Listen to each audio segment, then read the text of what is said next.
itu bertemu dengan nabi-nabi yang melalui firman-Nya. Firman-Nya itu Yesus. Jadi Bapa itu hanya, Allah itu hanya dinyatakan melalui firman-Nya. Firman-Nya itu yang berubah, bermanifestasi dalam berbagai rupa. Itu loh. Berarti menurut Ibu Allah itu Yesus itu sendiri. Ya Allah, ya suara saya ini menurut kamu Agatha bukan? Suaranya. Suara yang kamu dengar ini siapa? Menurut kamu siapa? Hantu, kucing, cicak lodon, Suara singa yang bersin keluar jadi kucing. Ya ini suara saya, ini ya saya. bukan fisiknya, bukan fisiknya. Suaranya. Ini ya bro, Allah itu menyatakan dirinya kan melalui firman. Agatha itu menyatakan dirinya yang melalui suara. Ya dari suara saya lah saya bisa mengatakan, hai saya Agatha RX King. Loh kalau tidak suara saya, ya kalau saya cuman misalnya tubuh saja tidak ada suaranya, ya kamu kayak bicara dengan mayat. Makanya Allah itu harus Tritunggal biar dia hidup dengan firman dan rohnya. Begitu, ya semua dinyatakan melalui pikiran saya lah. Pikiran saya yang terrealisasi melalui suara ini. Pura-pura on atau on permanen ini. Gitu loh Bang Akmal. Silakan dibuka mute-nya. Hey. Jangan dimut dulu lah. Biar kamu mendengarkan. Saya kan pengennya kamu tuh mengerti. Oke. Berarti menurut Ibu Allah itu Yesus sendiri. Bukan menurut saya, kenyataannya itu kebenarannya. Kebenaran. Kenapa disebut kebenaran? Karena memang sudah terbukti.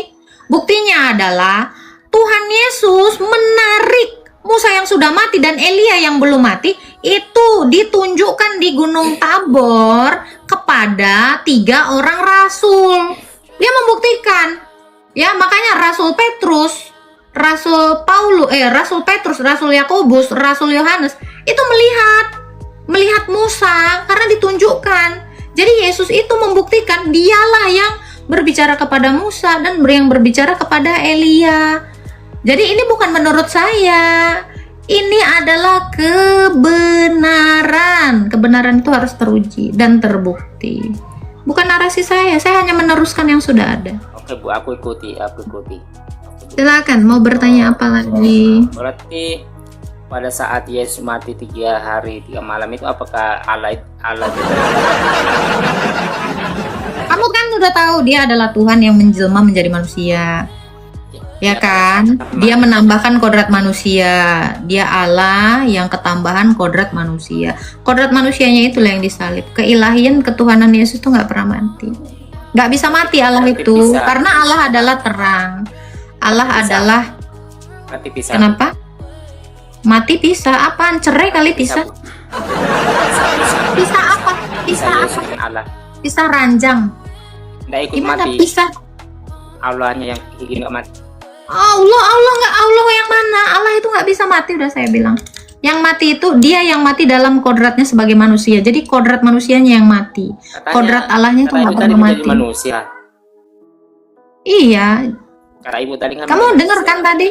Dia Allah, terus ketambahan kodrat manusia. Kodrat kemanusiaannya itu yang mati. Kodrat Allahnya nggak pernah mati. Tetap satu. Tapi berarti nggak bersatu kan? Berarti nggak bersatu. Nggak satu hakikat. Nggak bersatu. Bukan satu Allah. maksudnya. Satu Allah dengan 2 kodrat. Gimana? Satu dengan 2 kodrat. Kayak saya aja nih ya, contoh ya kan. Ini kodrat saya manusia, ketambahan kodrat baju. Saya tetap satu, saya nggak pernah dikatakan 2. Satu cuman dengan 2 kodrat manusia dan kodrat baju. Ketika saya ya kan? Atau ketika saya makan, yang makan itu kodrat manusia saya, kodrat baju saya nggak pernah makan. Makanya Yesus itu mati dalam kodratnya sebagai manusia. Kodrat keilahiannya itu nggak pernah mati. Jadi ketika saya makan, ya orang akan melihat tubuh saya dan baju saya ini ya sama-sama melakukan kegiatan makan. Tapi yang makan itu kodrat tubuh saya, bukan kodrat baju saya. Contoh itu, contoh.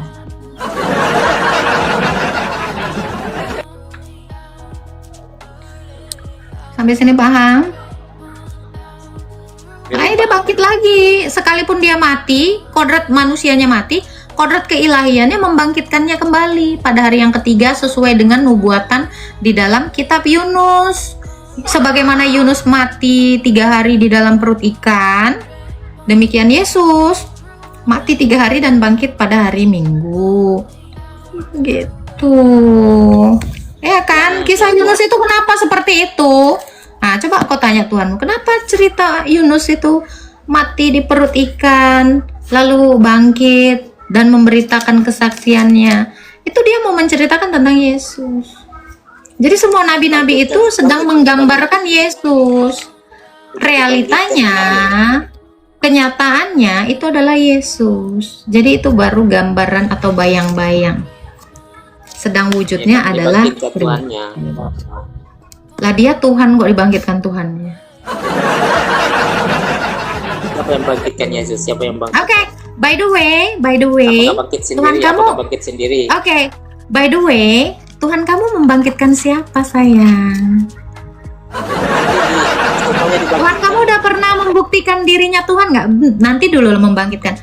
Sudah pernahkah Tuhanmu menyatakan dirinya Tuhan sendiri langsung gitu? Pernah nggak? Tuhan kamu pernah nggak ngomong sendiri, akulah Tuhan, sembahlah aku? Pernah nggak dia bilang gitu? Ada. Kapan? Kepada siapa? Pada Musa. Musa yang mana? Musa Pak RT?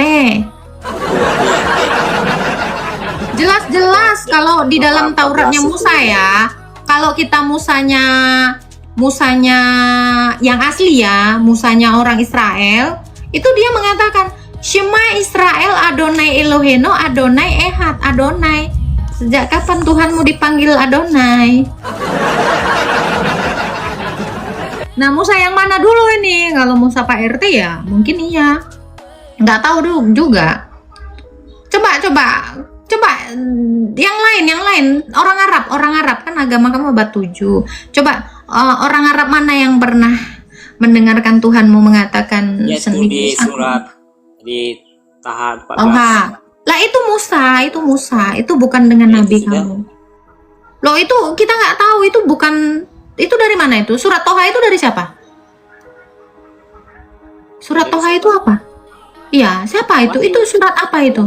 Wahyu. Wahyu apa itu? Apa nama kitabnya? Apa nama wahyunya? Al-Quran. Oh, Al-Quran. Al-Quran itu diberikan Tuhan dari siapa untuk siapa? Quran itu kitab dari Tuhanmu kepada Nabi Muhammad. Oh, kepada Muhammad. Maksud saya yang dari bukunya Musa lah. Iya, ya kitabnya Musa, katanya Tuhanmu ngobrol sama Musa. Ya kesaksian Musa lah, saya butuh kesaksian Musa, bukan kesaksian nabi yang lain. Coba kitabnya Musa, mana kitabnya Musa? Sabar dulu, aku ganti akun dulu. Oke, boleh.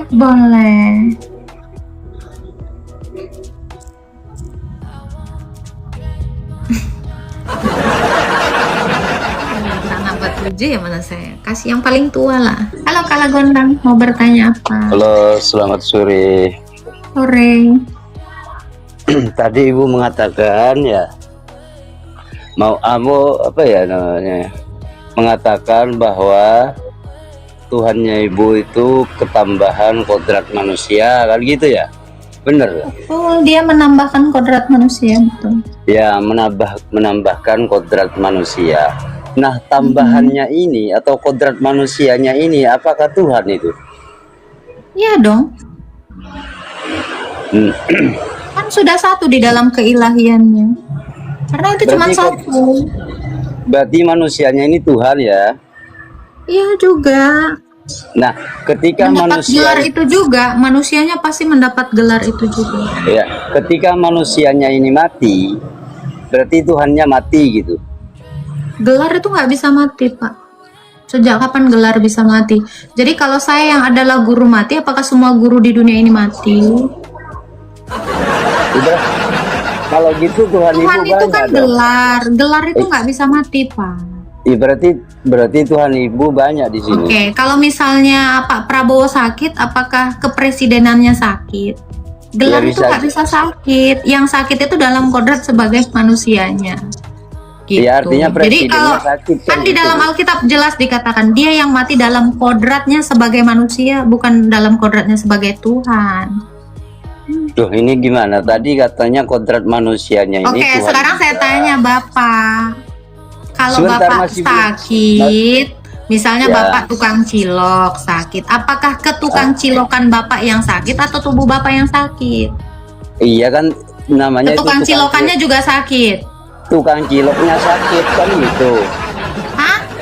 Tukang ciloknya sakit. Iya, tapi yang sakit apanya? Berarti Tuhannya sakit. Kemanusiaanmu kan?